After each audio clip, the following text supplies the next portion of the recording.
The last time you saw Inside the Nest, the Owls were coachless. DeJuan Mathis went into the transfer portal and came right out, and there were two different anchors on this desk. That was 2021, and now in 2022, we've got the new coaches, the new leaders, and the new outlook for Temple football with this new duo. Inside the Nest is live, and it starts right now.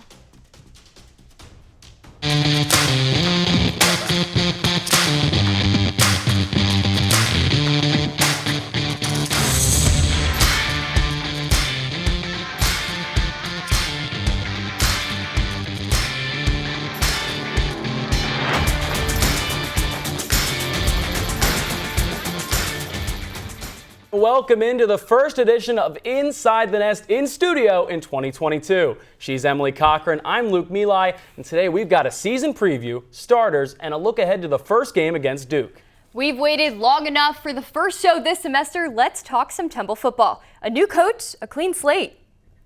On Friday, the Owls will take the trip down to Durham, North Carolina for their first matchup of the season against Duke. Both the Blue Devils and the Owls went 3-9 last season, taking losses to each of their last 5 opponents. And the similarities go deeper than last season's records. Both teams allowed more than 200 yards per game on the ground and gave up nearly 40 points per game. Both teams have also struggled in season openers lately. The Owls haven't won an opener since 2019, and the Blue Devils haven't won their first game since 2018. On December 27th, 2018, Temple and Duke played for the very first time during the Independence Bowl. Duke dominated on offense and won 56-27 against the Owls. Back when Anthony Russo was in the quarterback position, he completed 25 of his 46 passes. The Owls didn't score in the second half and gave up 42 unanswered points by the end of the game. Both teams have hit a major wall since that bowl game in 2018. Losing records in the last 2 seasons for each team prompted coaching changes in December of 2021. The Blue Devils hired Mike Elko on December 10th, and Stan Drayton came to North Broad just 5 days later on the 15th.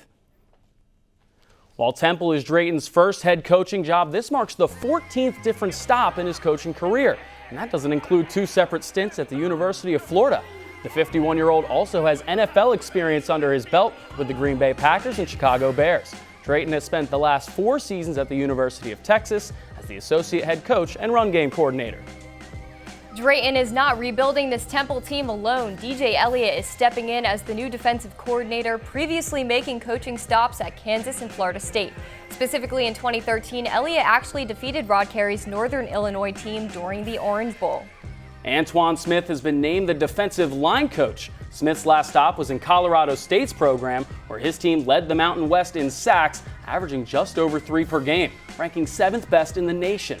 On the offensive side of the ball, Danny Longsdorff was named Temple's offensive coordinator and quarterbacks coach. He served as the offensive coordinator at Oregon State for 9 years up until 2014 when the New York Giants hired him to be the QB coach. Under his watch, Eli Manning achieved his best completion percentage of his career. And Preston Brown takes over as the running back coach after serving as director of player personnel for the Owls in 2021. He'll lead a unit that was bottom 13 in the nation in rushing. That's out of 130 D1 teams. As mentioned, Temple isn't the only team coming into the 2022 season with a new head coach. Mike Elko, the former Texas A&M defensive coordinator, will be taking over as head coach for the Blue Devils this season. He has also brought on Kevin Johns, previously the offensive coordinator from Memphis, and Rob Smith, former Rutgers DC, to lead on either side of the ball. And when you look at this Duke team, their identity all starts with head coach Mike Elko. He's a guy that was a defensive coordinator at Texas A&M. It's a match made in heaven because Duke was ranked dead last in defense last season out of all D1 teams. So when you look at this team and you look at what they're trying to improve on, it's clear that bringing in Elko means it's defense. And Stan Drayton knows what he's getting into with that. He said they're going to have an aggressive defense, and he also said jokingly he's happy he didn't bring over the defensive lineman from Texas A&M with him. So Stan Drayton knows that this is going to be an aggressive defense and what identity Elko brings to the table. Yeah, and definitely. We're seeing a lot of similarities between the Blue Devils and the Owls this season as well. Not just coming in with 2 new head coaches for the 2022 season, but also making their picks for their starting quarterbacks really late in the game. Stan Drayton picked DeJuan Mathis August 25th, and just 3 days later, Mike Elko decided that Riley Leonard was going to lead the Blue Devils this season. Now, Riley Leonard only played in 7 games last season, started in 1 of them, so he doesn't have much experience on the field. But I think the main difference between these 2 guys is that DeJuan was kind of expected to be in this QB1 position, whereas Mike Elko did say that for the Blue Devils, this specific quarterback competition was tough and intense, and it was hard to make a decision. But, Riley Leonard was the guy, and when you have a tough decision like that, it's one of 2 things. It means that there's a lot of depth within that quarterback room, or it means that they were hesitant to pick the right guy for the right job. And I think it's the latter one when it comes to this Duke team. You mentioned it. Riley Leonard's a guy with just 1 college start. So I think what Duke's going to have to do is give him short fields, make things easier on him, and that starts with forcing turnovers.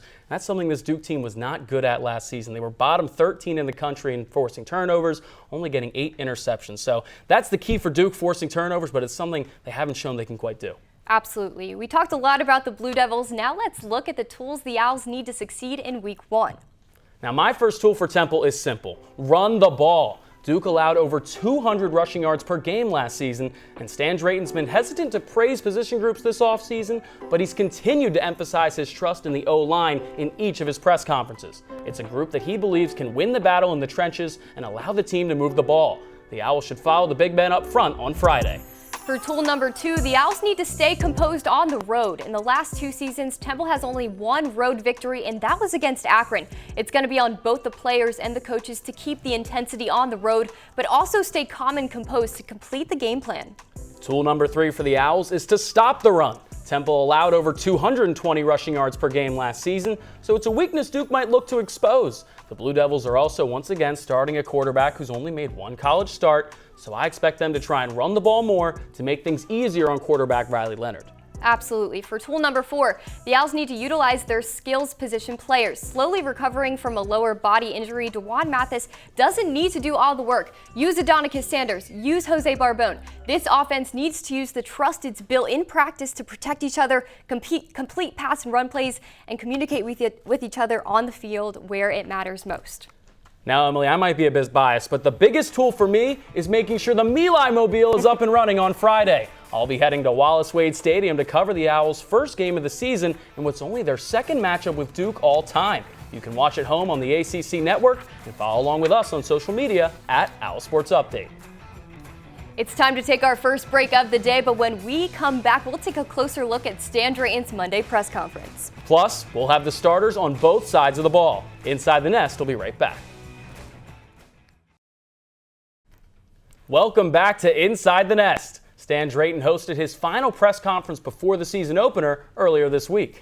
Here's what he had to say about his starting lineup, a progressing O-line, and his first game jitters. I've never been a head coach, so we all got to figure it out, right? And I'm excited for the opportunity that, those guys have to prove, why they're in those starting positions right now. We all have an opportunity to go out here and show the type of work we've been putting in the off season. So I'm excited for those guys. They're ready to go. It's been rewarding in the sense that I can put my own personality on a program. I've been very fortunate to be around some highly recognized head football coaches in my career, and I've learned a lot. And I've been able to put my own personality on Temple, and credit to this program. Before I even got here, there was already a tradition set in place of how our players are expected to play, which fit my personality. So yeah, it was different in the sense that, a lot of paper gets pushed in my face, and I got to manage a group of men and a group of supporting staff along with the players. But thanks to the support that I have within my staff, I feel that I'm built for this, and I'm excited about the opportunity. We're going to take it, one day at a time. We bank these days, right? We got work to do. Our kids are out there, practicing their game plan for the first time. We're not practicing the whole entire playbook. We're a lot more specific with our our mindset from a scheme standpoint, locked in on Duke. So I'm actually having a ball out there. We're making mistakes, and we're fixing mistakes, and but there isn't a lack of effort. So as far as energy, and effort and intent, you can tell we're in the game week. Our players are definitely showing that they're ready to play some football. To sit there and say that we're completely ready to go, no. The beauty of preparation, it doesn't stop till the foot hits the ball. So we're going to take that approach and be ready to go when the foot hits the ball. We're built here at Temple is you compete every single day for playing time. And right now they've been the most consistent. But not at any given point can they relax. Those guys that are listed behind them have put in some really good work, and they're itching to play just as much as they are. So we keep that pretty fluid around here. It's just, for us, we're going into a game situation for the first time together, right? And we have a lot to learn together in that respect. Our time together has been on the practice field. We've been playing against Temple every day. So I think it's more important for us to get into a game-like situation where we're playing against an opponent, in their backyard, and see how we respond and how to handle that type of adversity.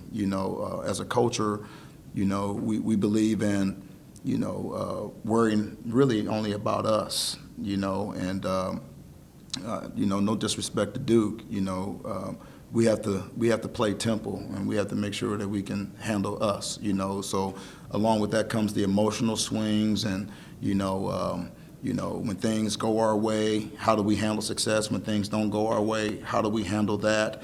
And can we keep it going one play at a time? And these are things that we need to learn from one another. So it's really important in that respect that we, continue to grow as a football family in a game atmosphere. So I'm really looking forward to that. I'll tell you, I like the leadership that we have on the O-line with Isaac and Adam Klein. Our defensive line has really been consistently putting in, good production, practice after practice since spring. I'm excited to see our back end play, our safeties and our corners. We have a really good system that fits their skill set, and they've really bought into what Coach Elliott is coaching over there. So defensively as a whole, I'm really excited to see what that looks like. And our running backs, I think, is a group who has really improved, especially this fall camp. I think they've made some strides, and with the addition of Jakari Norwood, he's brought another dimension to that group. So I'm excited to see. That's the final time Stan Drayton will address the media before Game 1. So, Emily, what stuck out to you? For me, Stan Drayton openly admitted that come kickoff, he's going to be just as nervous as his players. This is showing how open and honest he is with his players, his staff, and all of us. And I think that's a very special trait to have in a head coach. And he kept that honesty when discussing his starters as well. He made it very clear that just because someone holds a starting spot today doesn't mean they'll hold that same spot tomorrow. And it makes sense because Friday will be the first time he sees his guys in game action, so he'll be able to make adjustments where he needs to. And he'll also be able to keep it in the back of his players' heads that they can't let up. Yep. So on the same day as Monday's press conference, the program released the finalized depth chart before the Duke matchup. On offense, 3 single digits will be starting for the Owls. Isaac Moore and Adam Klein both on the O-line, and Adonicus Sanders is one of the 3 starting wide receivers in addition to Jose Barbone and Ahmad Anderson Jr. Edward Sadie will take over the run game this season, while James Fanamu and Jeremiah Donaldson will be the other 2 guys on the O-line protecting him. James Della Pesca will serve as the starting tight end, while Wisdom Quarshi will be the center. And the defense is similar to the offense in that they both have 3 single-digit players. One of those guys is Darian Varner. He'll be joined on the D-line by Demerick Morris and Jalen Satchel. Leighton Jordan, Jacob Hollins, and Trey Thomas join single-digit Jordan McGee as the starting linebackers. Then in the secondary, it's Alex Odom, Elijah Darraville, and the starting safeties Elijah Clark and single-digit Jalen McMurray as the corners. The secondary is what caught my attention, with Keyshawn Paul and Cameron Ruiz moving down the depth chart for McMurray and Clark. two guys who had limited playing time last season. Once again, Drayton is showing just because you started last season doesn't guarantee you anything for the fall. So now we've got the starters, but what isn't seen on a depth chart are the guys who bring extra leadership on and off the field. Inside the Nest reporter Jake Gable is live at Edward Golson Hall to tell us more on Temple's 13-year tradition. Hey, Jake. Thanks, Luke. Single digit is one of the highest honors a Temple Owl can achieve, a tradition that started back in 2009 by former Temple Owls head coach Al Golden. These numbers are reserved for players who best represent the Temple Tough mantra. There have been many prestigious Owls to don a single digit. Future NFL players such as Muhammad Wilkerson, Matt Ioannidis, and Hassan Reddick. Now, under first-year head coach Stan Drayton, there's 6 new members of the Single Digit Club. All 6 of those guys have really been a great example of the type of toughness that we want to be developed in this program. They've been great leaders, both vocally and by example, and they're just tough nut kids. Those 6 players being offensive lineman Adam Klein and Isaac Moore, wide receiver Adonicus Sanders, linebacker Jordan McGee, cornerback Jalen McMurray, and defensive lineman Darian Varner. I didn't see it coming, honestly. I just try to do my job every day I come in. When it came to picking single digits, head coach Stan Drayton made sure not only to pick current veterans in the locker room, but also some younger guys as well. The youngest of which being redshirt freshman Jalen McMurray, who's already established himself as a leader in the locker room.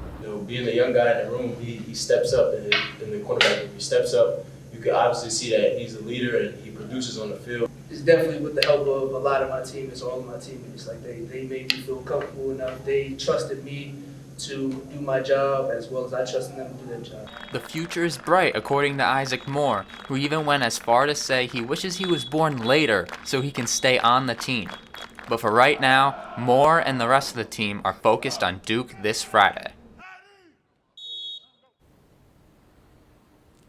Yes, Klein and Moore were awarded single digits, but due to the NCAA rule restricting offensive linemen from wearing numbers outside of 50 to 79, they will not be able to wear their single digits on the field. It's time for a break. When we come back, Emilie and Luke will be breaking down the season schedule. Inside the Nest will be right back. Welcome back to Inside the Nest. Although the 2022 season schedule has been out since February, we wanted to give a little refresher before Temple's first matchup. By now we know that Duke is game 1 on the road, but the non-conference schedule continues after the Owls leave Durham. Temple will host 3 straight out-of-conference games, playing Lafayette, Rutgers, and UMass at the Link. Then the Cherry and White take a trip down to Memphis to take on the Tigers, who marked Temple's only conference win in 2021. The Owls have a bye week before flying to Orlando to battle with the UCF Knights to wrap up the first half of the schedule. The second half of the schedule starts on Friday, October 21st, while Temple will take on Tulsa at the Link during its 7th matchup of the season. The following week, the Owls head down to their 4th away game of the year to compete against Navy. Moving into the first week of November, Temple returns home to compete against the USF Bulls, who defeated the Owls last season 34-14. Following South Florida, the Owls meet 2 of the AAC's most competitive teams, Houston and Cincy, and to end the regular season, the Owls will stick to their home field and welcome the Pirates of East Carolina to the Link, a team that completely blew them out 45-3 last season. And blowouts weren't that out of the ordinary for the Owls last season, ending the year on a 7-game losing streak. The AAC preseason poll reflected that the conference's coaches don't expect much to change. Inside the Nest reporter Sam Massett is live at the studio set to break down that poll. Hey, Sam. Thanks, Luke. The media has voted as they always do each preseason, and the Owls have been projected to finish dead last in the American Athletic Conference. There is no surprise that Temple has been placed at the bottom of the conference after its performances last season. The Owls finished 3rd to last in the AAC with a 3-9 record overall and 1-7 in conference play. Not only this, but every single loss last season was at least by 20 points. Taking a look on the other side of the poll, number 24 ranked Houston has topped number 23 ranked Cincinnati by 1 point to lead the pack. There's no denying both teams have plenty of talent and they don't play each other in the regular season. So there is potential that both teams could go undefeated heading into the conference in December.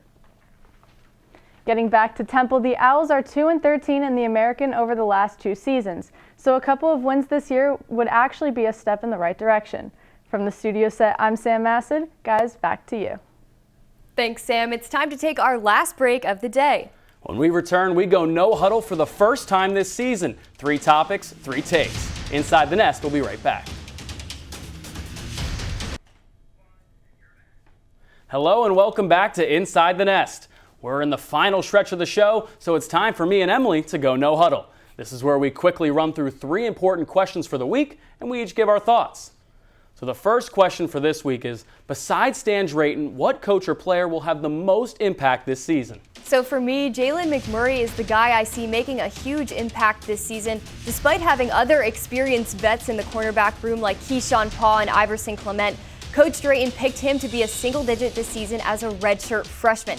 His defensive coaches describe him as the first guy in, last guy out. He's the type of guy who watches film over and over again, and he has a winning mentality, claiming he doesn't like to lose.